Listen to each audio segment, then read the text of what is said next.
So once again, you see not only the initiative of God, but the absolute inability of anybody else.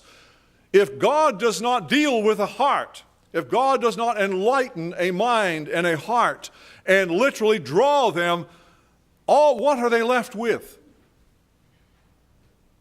Religious opinion. Natural resources. Man, you can build a mega church on the basis of that. And I'm not going to say that everything has got numbers is bad. I believe God has got some servants that are preaching His Word. But I'll tell you, we need to understand the difference so that, as I say, we can understand what God is after here and now in our midst. And so I will drop this in because, some people will take this to an extreme and just think that, man, well, there's nothing we can do. God makes an arbitrary choice. But I do see something in the next verse that says, it is written in the prophets, they will all be taught by God. Now that's talking about God's people. Everyone that is one of God's people is going to be taught by Him. There's going to be something where He communicates with hearts to give them knowledge, information that cannot be obtained naturally. You can't go to school. You can't just hear a preacher. This is knowledge that happens in here because God takes the initiative. But listen to this. Everyone who listens to the Father and learns from Him comes to me. So you've got a human side to this as well. There's a God who deals with the human heart. He communicates. He causes people to think about God, to think about eternity, to think about their needs. How many times did those of you who have been here a while, you heard Brother Thomas talk about his own experience? He grew up in a pretty rough situation. I mean, he saw the raw side of life growing up. Boy, it could have just left him angry and bitter, and he was at one point. But also he testifies that throughout his childhood there were times when he was keenly aware of God. He was keenly aware of his need to be saved, to know God, to be ready to face eternity. God was doing a work in his heart. God communicated that to him, and he did not just go like this and say, I don't want to hear it. There was something that allowed that seed to be planted there. It plowed up the soil of his heart, and then when he was late in his late 20s, the bootlegger and all, God reached his heart, didn't He? God brought him to the point of surrender. And of course, we're thankful for the rest of the story. Thank God that He can reach anybody. But God does a work in hearts, and that's where it begins. And then He brings you to the point where you recognize where He is at work. And that's what was happening with Jesus. And so He goes along and He says some things in a way that really crosses them up and rubs them the wrong way. You've got to eat my flesh and drink my blood. I'm not wanting to dwell on that.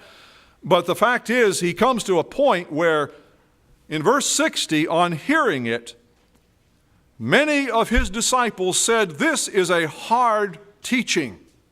Who can accept it? Now think about this. It's the same people who were just thronging around Him because they saw miracles. They were thronging around Him because they saw this miraculous feeding. And they certainly had been following Him because He was an exciting, new, innovative teacher. I mean, there was every natural reason, religiously speaking, to flock around this man and follow Him. And not only that, not only just the general populace, but His disciples. He's not just talking here about the 12. Now, they were singled out in a way, but Jesus always had a cluster of disciples that was larger than the 12 that followed Him. And so now He said, now it's not just the crowd that's got a problem with what Jesus said. It's many of His disciples, people that had been following Him from place to place and saying, I want to stick with this guy. I want to learn about him. This is my religious leader, my religious teacher. But there was a problem, wasn't there? They were basing their attraction and their attachment to Jesus on what? Religious opinion. Natural.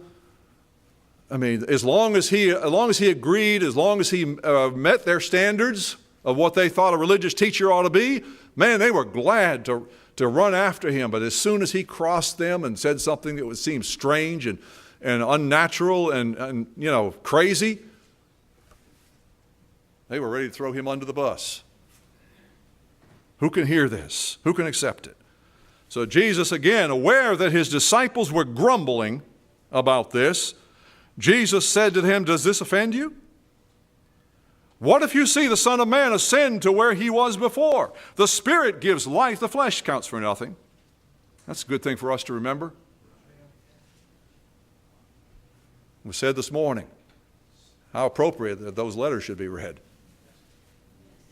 How appropriate. Because that's the truth. We're nothing.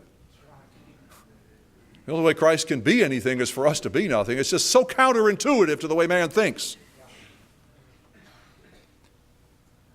Does this offend you? I said that. The words that I've spoken to you, they are spirit and they are life. Yet there are some of you who do not believe, for Jesus had known from the beginning which of them did not believe and who would betray him.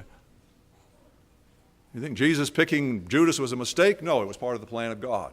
Jesus was never fooled. He was never fooled by any of these people. Jesus was not looking for crowds. He was looking for people that the Father had called to follow him, had revealed divine truth to them. They were able to see with a different set of eyes than everybody else that was around Jesus during his earthly life. I mean, you think of Jesus' brothers. Did they believe? Matter of fact, I think it says that in the next chapter. Verse 5 of the next chapter said, even his own brothers did not believe in him. As long as Jesus walked the shores of Galilee and the dusty paths of Judea in his day, his disciples, his brothers did not believe in who he was. It was only after the resurrection that he actually appeared. It says specifically to James, but we have 2 books of the Bible written by his half-brothers, James and Jude. So God was able to reach them, but while he walked the earth, they were as clueless as everybody else. Oh, you don't believe who you are. Who do you think you are? You think you're somebody, go do this, go do that. People have got opinions about what we ought to do. And we need the wisdom of God, don't we? So anyway, Jesus had known from the beginning all those who didn't believe. And so he went on to say, this is why I told you that no one can come to me unless the Father has enabled him. That principle has not changed. This is a work of God, or it is nothing at all that is eternal. And that is what we desire. I believe there's a core of people here, and I believe God alone knows. I'm not going to try to say who's who. God knows.